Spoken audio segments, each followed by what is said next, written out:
Hey friends, good evening. Thank you for joining us tonight. We are excited to talk to you tonight, and because we're in some platforms, we're vertical. We're vertical at some platforms, so we've kind of like got to fight to share the camera, and It's okay. kind of snuggle up right here. And you know what it reminds me of, honey? What? It reminds me of that first night when we were in Israel. Yep. And we had at this hotel that we were at in Israel, we had to sleep on a bed that was, hold on, I'm going to show you. You are. The bed. Where are you going? Right here. The bed was literally as wide as this board, okay? And we had to, this was barely big enough for me. And we both had to sleep on that bed. I don't know how we got any sleep that night. I know how, because we had just traveled for like 24 hours straight. We were exhausted. And Yeah, it was true. just pure exhaustion. True. Where are we on live? Because I don't see us. Well, I'll find it for you here in a minute.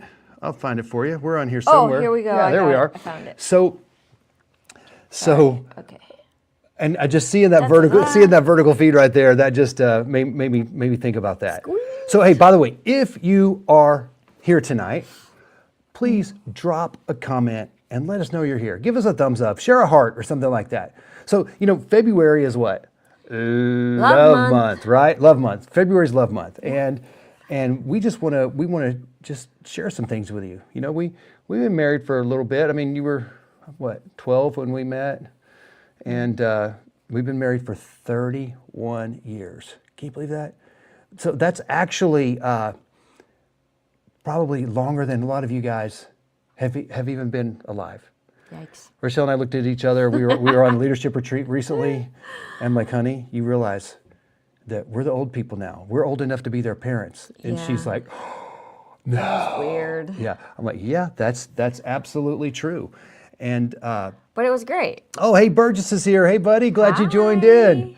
So, real quick, I want to start a little something here.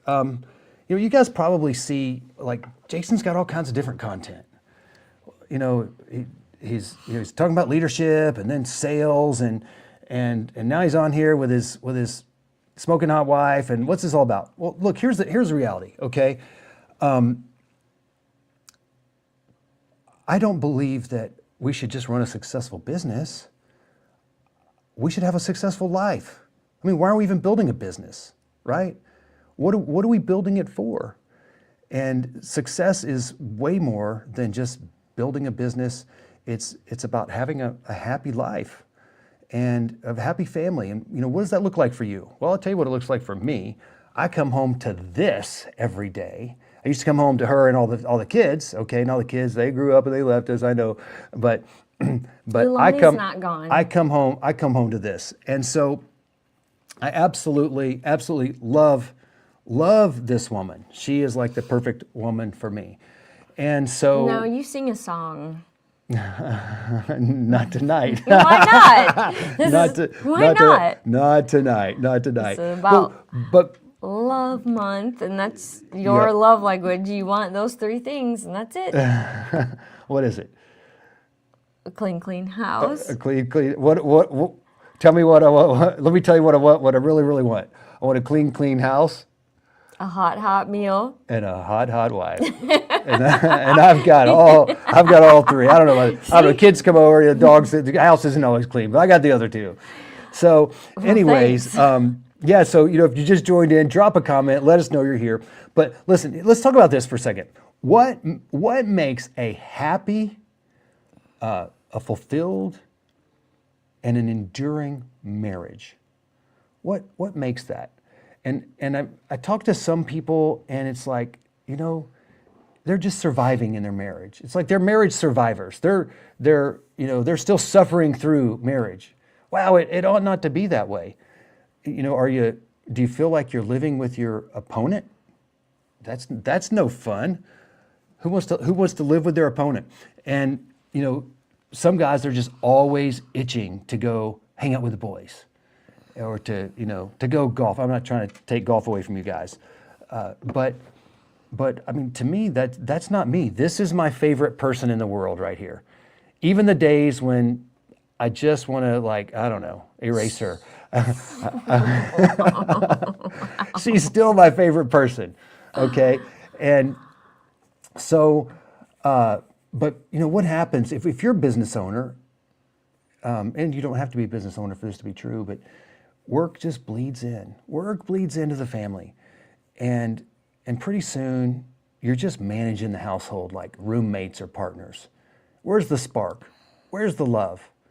And then, respect starts to go away, and you end up just tolerating each other. And it ought not to be that way. It ought not to be that way. And, so what do you think, honey, erodes a marriage? I mean, because marriages don't just typically explode. They typically erode, at least from what I've observed. Maybe sometimes they do explode. But I think more than not, they erode. So what do you think? If you think erode, drop erode as a comment. And if you think explode, just put explode. Give us some signs of life to show us that you're here with us tonight, okay? Someone just let us know you're here. So we're just talking to the air. Well, we got Burgess on here. We got Burgess on here. Yeah, we're just talking to nowhere. It's all right. So we'll talk to each other then. Yeah, well, we can do that. We could just have our own little pretty fun talks. Yeah, we do. Our morning bathroom talks. But look, marriage should not be an endurance exercise. Now, having said that, it doesn't mean it's easy. It doesn't mean it's easy. You know what it is? It's worth it. That's what it is. It's worth it. Now that all the kids are grown and moved out. Well, one's technically moved out. I mean, she still calls this home, but she's at college.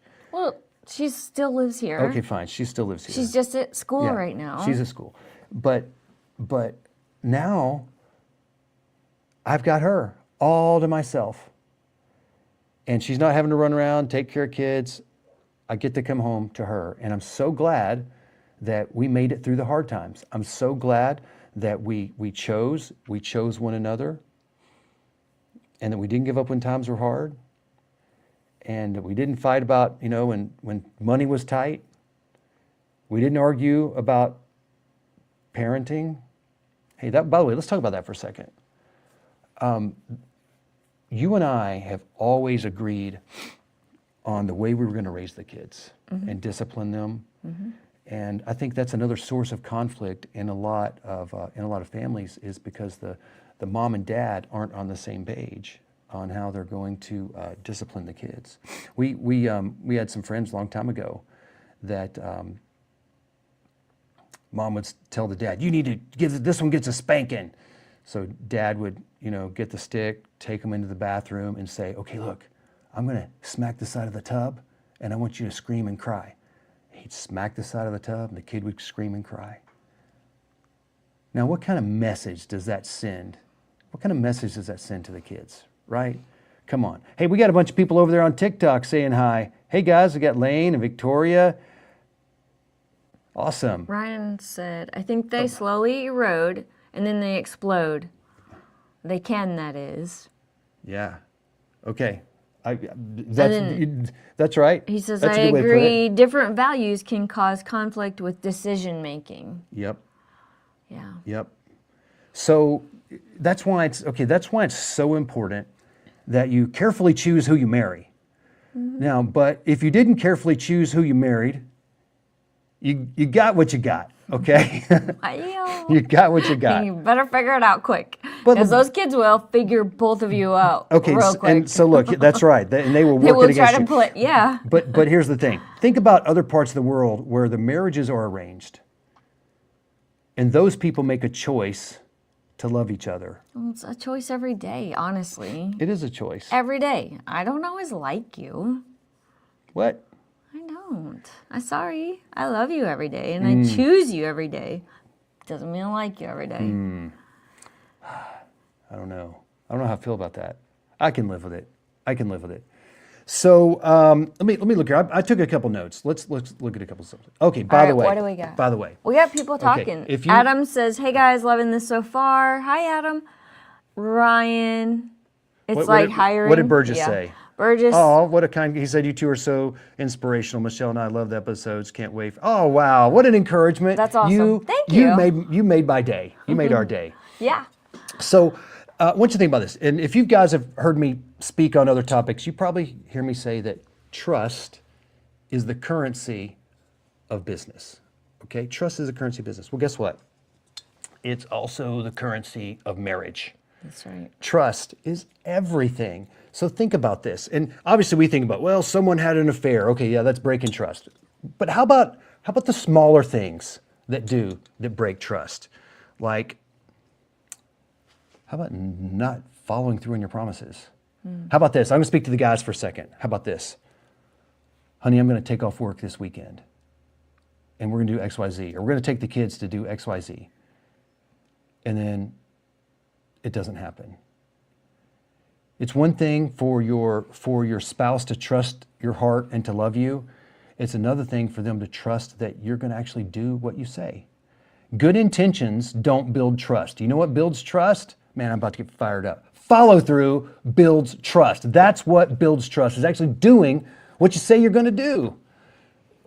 Now, having said that, I've had to have that conversation with myself, because there's been times when I've just been so busy. I was full of empty promises and good intentions for the family, but you know what that doesn't do?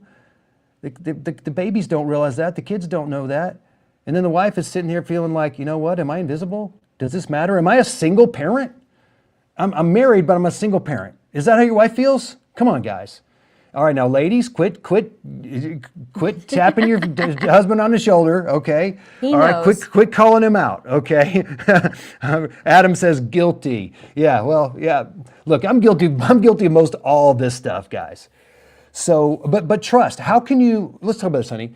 How can I build trust with you? Well, one thing, like you just said, you said it yourself, showing up, saying, I'm going to do this, and actually doing this, whatever that is. That's pretty good. That's pretty good. Well, one of the things that you've never complained about, but it's never been a big issue to me.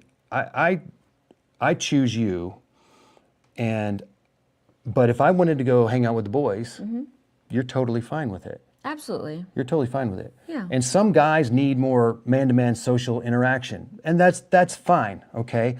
But here's the deal. You ain't going home with them boys, and them boys ain't going to be with you the rest of your life, okay? And they're not going to change your bedpan when you're old. You know who's going to do that? Yikes. Your wife. So you better love the one You that better you're love with. me well now. Well, if you want all that. That's why I got five. That's why I got 5 kids, and they're just trying to increase the odds that someone's going to take care of me when I get old. That's funny. All right. So, okay. So, building trust, eroding trust. Yeah. I mean, what else? What else can erode trust? Well, I think a lot of problems come in when work takes over, and there's a lot of times in the past where so back in the day, one of his computers, Oh my gosh! one of his first computers was a Sony Vaio, right? It was this little. It was tiny. I ordered it from Japan. Had Yeah. to make sure it had the American keyboard on it. And so on the back it said Sony and the VIO, right? So it just became Sonita. And that was his work wife. I totally forgot about that. And it was so true. I was on there, I was building the company, I was building the CRM and the marketing and just everything you could imagine. And it was like glued to that thing forever. Yeah. So are you having an affair with your work screen? wife, With your screen. Sonita. Yeah. Oh man. Yeah, that was But interesting. that's true. Like a lot of times there were times where it was a little bit lonely, and I would hear, well, let me get through this and then I'll be free. And let me get through this and then I'll be free. Let me do this. A string of broken promises. It was for a little while. And I know you were building something, and there were many, many times though where I just left you alone because I knew that it was high pressure, you had to get these things done to be able to build what you were building, and I I knew we were on a mission, even though we were like a railroad track. Wait, where's the screen there? You were on your track and I was on my track, but we were headed in the same direction. And sometimes, if those ever kind of started going out, we kind of had to like, okay, we gotta pull this back together and straighten back up. So something else that builds conflict, but also erodes trust, is can your spouse predict who's actually going to come home? For instance, what I mean is, well, you better always come home. What the heck are you saying? Am I going to come home in an angry mood, or am I going to come home in a good mood? Which Jason are they going to get? Which husband, which father are they going to get? How about you?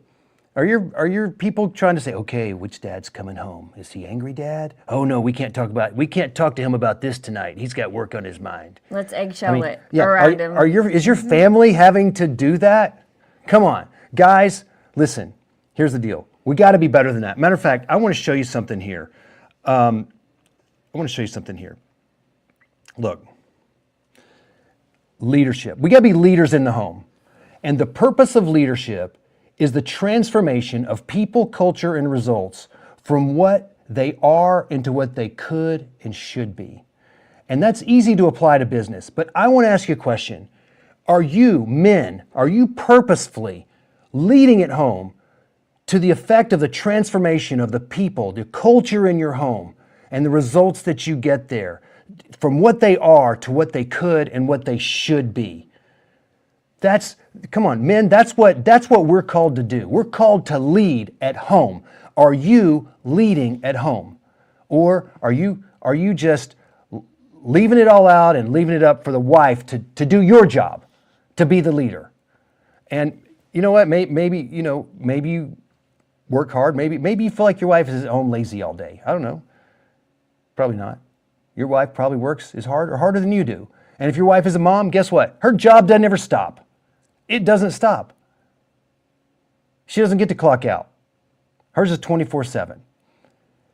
Men, we need to lead at home. We need to take the lead. We need to choose our wife over our children, over our friends, and over our job. Look, here's the deal. I've said this till I'm blue in the face. You can always make another dollar, but you may not be able to repair a relationship. And what if you wake up one day and she's gone? I can't tell you, I know a number of wonderful people that have given their all to their business and lost their family because they gave it all to their business. And guys, your business will take more than you want to give. It'll imprison you longer than you wanted to stay, and it will cost you more than you really wanted to pay. And I'm thankful that during that time when I was there, and I say it in that contractor prison, she still believed in me. She didn't give up on me. And she told me the truth that I needed to hear. Because she sees things from a perspective that I don't see. It doesn't mean it was easy, and it doesn't mean that it didn't hurt sometimes. And, I think that's part of seeing the bigger picture and knowing what we were both working for and having something to look forward to, and not just, felt like you're left behind or in the dust or not important or any of those things. And I mean, we don't always get it right. There were times where he was hurt or I was hurt because we didn't communicate well. And it just, learning DISC, how to talk to each other, helped us a whole lot. It's something so simple, but it changed. It changed me a lot. It changed me a lot. Okay, all right, let's keep going. So trust. That trust is the currency of business, and it's the currency of all relationships in life. Okay. What else leads to a happy, healthy, fulfilling, enduring marriage? One of those is respect. Now, typically we talk about the man needs respect, and it's true. Men need respect. But I need to respect her for who God made her and for what she does. Okay? She is, although this woman gives herself to me as a servant, I don't treat her like a servant. And likewise, I should serve her. That's what marriage is. It's two people giving their mind, their energy, and their body to serve the other person. That's one way of looking at marriage, of what it is. It's two people giving themselves completely to the other person. And somehow when both do that, it becomes something amazing. And the times when she and I are aligned in our vision, and we're aligned in serving one another, it's like we're this unstoppable force that nothing can stop us at that point. But sometimes all it takes is one little word said with the wrong twang on it, or the wrong glance of an eye, and it can just spiral into something that is very destructive, and something that someone else at work or your friend could say to you. They could say it to you and it wouldn't be a problem, but your spouse says it to you. Why? It hurts when your spouse says it to you because their words cut all the way to the heart. You're the most vulnerable with your spouse, and that's why the words that you speak to your spouse carry so much weight and so much power. It's important. You know, I don't remember this. I don't know if it's 5 or 7, whatever. Apparently, in the English language, there's like either 5 or 7 negative words for every single positive word. And so the idea is that for every negative word, you got to like reinforce that, or to break even, you got to say 5 or 7 positive words. And so, I mean, I look at it this way. Okay, I'm not going to take away Rochelle's personal responsibility to be a woman of God and to be a good mother and a good wife and a good person, okay? But I feel like I carry a responsibility that if she's not thriving in life emotionally, if she's not protected and taken care of and thriving, I feel responsible for that to some extent. I feel responsible for that. I want to water her. I want to shine light on her. And I want to make her bloom in the things I say. And look, I'm not always good at it. I'm really not always good at it. It's easy for me to zone in on work or a project or whatever. When I can like fixate on something, it's like I saw you. And when I saw you, I wasn't going to rest until you were mine, okay? So if I want something, I'm going to come get it. That's true. But if I'm working on something, it's easy for me to ignore you. Not ignore you, but No, you you feel do. ignored. No, he does. It's okay. I've Dang. learned. It's okay because I figured I'm trying it to out. water it down a little bit, okay, for the Yeah. people, okay? No, we Come don't- on. We don't need to do that. Oh my gosh. So Fine. there are times where he's literally working and his face is into the computer so much. And I know if I need to talk to him and he needs to hear me, I make him look at me when I talk to him. I hate it when you say that.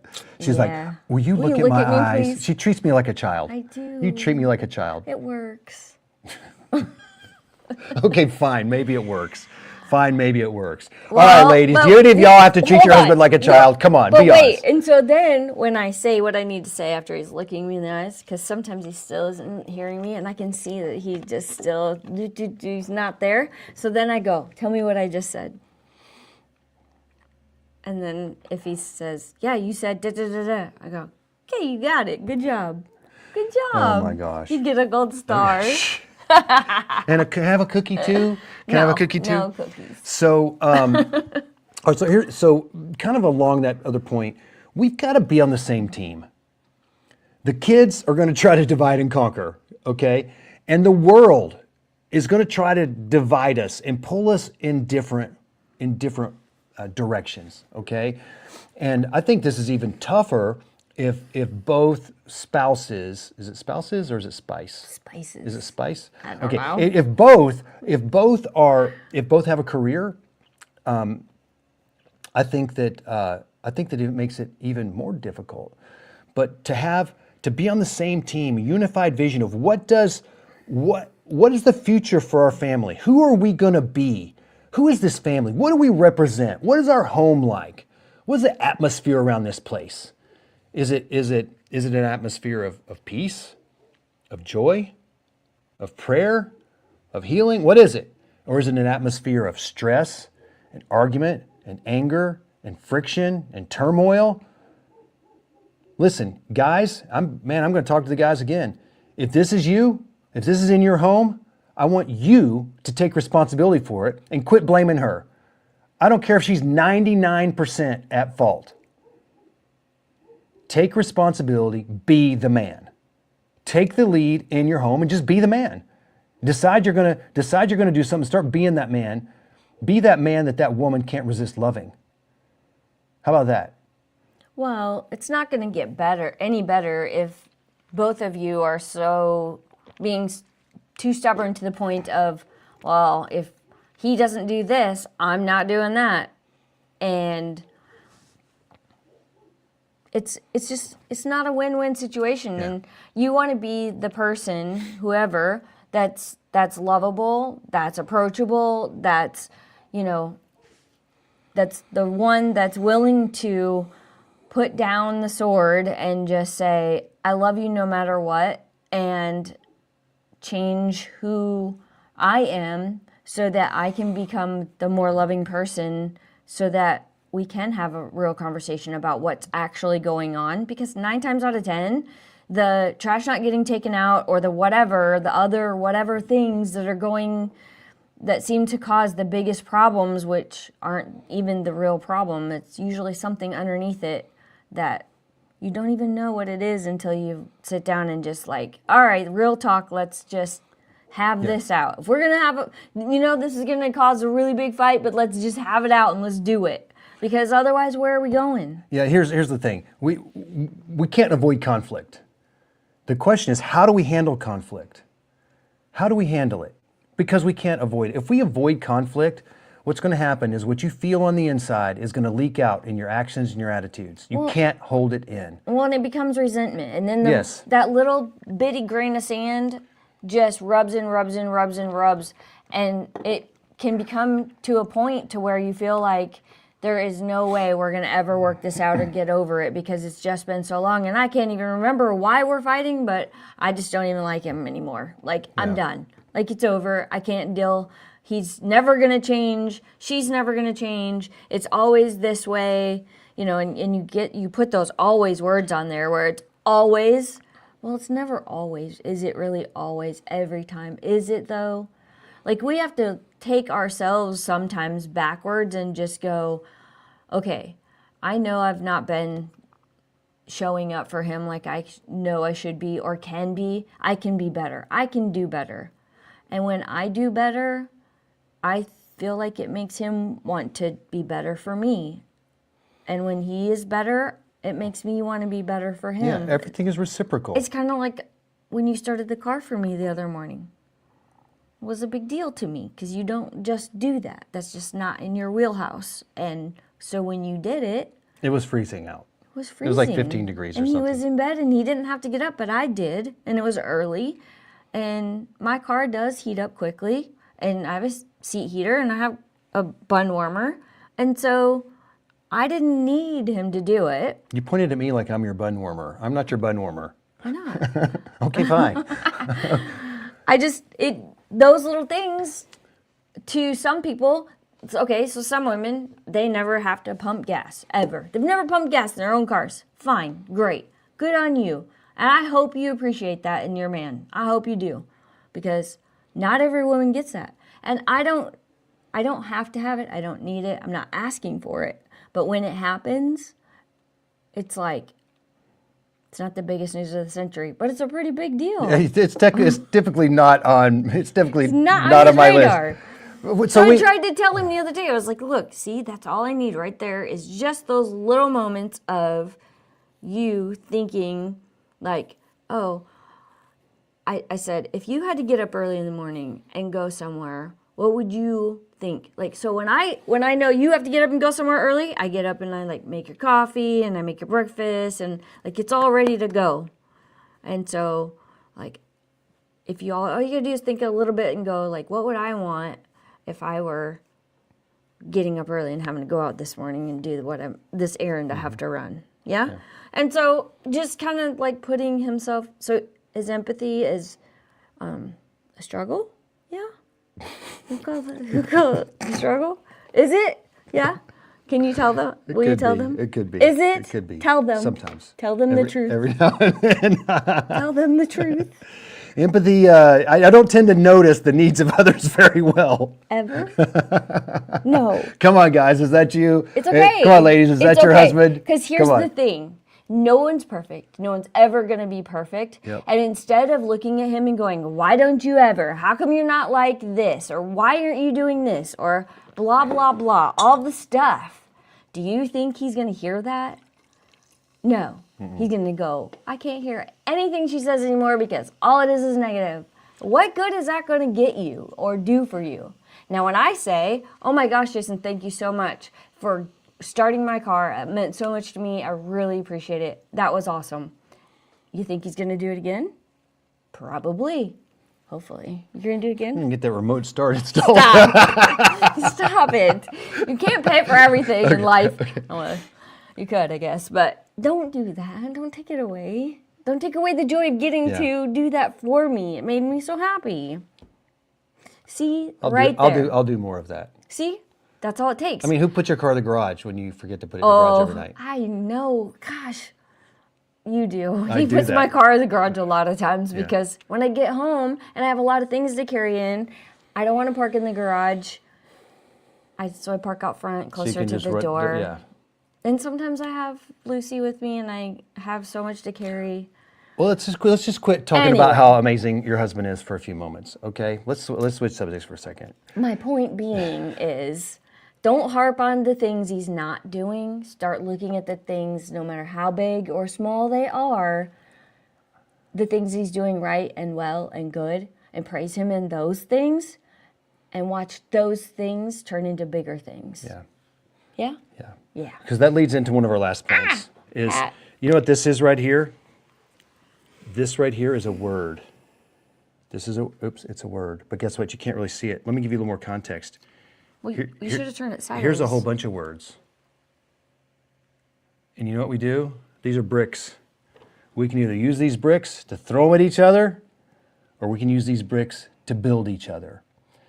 And think about this. How do you build up another person? You build up another person with your words. What are your words doing to your spouse? Are they building your spouse? Are they infusing hope in your spouse? A better future, peace? Or are they tearing your spouse down? Are you nagging all the time? What are you doing? Come on, this is like, she's like the most important person in my life. Why would I want to tear her down? I want to help her be as amazing as possible. I want to help her bloom. And so I need to figure out what makes her tick. And what makes her tick is not what makes me tick. And look, we work at it. I mean, we're polar opposites. We are polar opposites in our personality. And that on one hand, that makes us like superpower. But on the other hand, we say opposites attract and then they attack. That's what tends to happen. And so the way we use our words, the way we handle conflict, and guess what? Shouldn't we be quick to forgive? If anybody in our life deserves to give grace, it should be, or get grace, it should be our spouse. You know, I heard someone say, I don't remember who said this, saw this a while back, that the test of your character is not how you treat a stranger. The test of a character is how you treat the people that are closest to you. Think about that. Men, do you want to keep coming home to conflict, an unhappy wife, an unhappy bedroom? Is that what you want to keep coming home to? Use your words to build her up. Follow through on your commitments and let her know that she's the most important person in your world. Make her feel loved, make her feel safe, make her feel seen. And your world will change, I promise. Okay, any closing comments from you, honey? Yeah. Her too. Both of you. Both of you. Outdo each other with kindness, grace, love. Outdo each other with all of the good things, because it's only going to grow bigger. Those small seeds will grow. It doesn't have to be a sit down, drag out fight. And it doesn't, in the beginning, you can just start with one little action and watch that action change and soften the other person. I think it's a two-way street. I don't think it's a him thing, it's a her thing. I think it's a both thing. Agree. I think the whole thing comes down to, you know, we all are human. We're all just trying to figure this out together. And grace is such an important thing. That's right. And outgive with grace. That's my best piece of advice, is outgive with grace. All right, so here's your assignment. Here's your assignment. Uh-oh. Homework. All right, I want you to intentionally make your spouse feel seen, feel heard, and feel loved. Speak their language, not yours. And we will see you next week, 7:30 Central, right back here next Tuesday, 7:30 Central Time. God bless you guys. We'll see you then.